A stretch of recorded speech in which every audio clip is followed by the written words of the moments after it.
నేను ఇంకొక మాట మీకు చెప్తా. ఎలక్షన్లలో నేను మస్తు చూసిన 50 ఏళ్ళలో పార్టీలు గెలితే ఓడతాయి.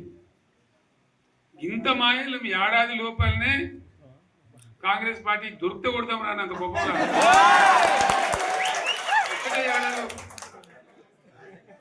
ఇంకా వాళ్ళ బొంద తెలివికి నిన్న వారి పార్టీ మంది పెట్టలు అదేందో పోలింగ్ పెట్టిన వాడు చూసిరా మీరు?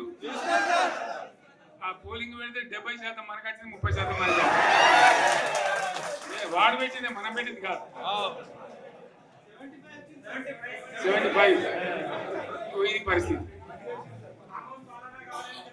అదే నేను ఏమంటున్నా అంటే ఫామ్ హౌస్ అంటే ఏముంటది, వారి ఉంటుంది, మాకు ఉంటుంది, అల్లం ఉంటుంది. కాంగ్రెస్ వాళ్ళు అయితే మనిషి చేస్తే పరబడి తవ్వచ్చు కూడా లంగత దీన్ని ఫామ్ హౌస్ అని మనం బదనాం చేసి అంతే కదా.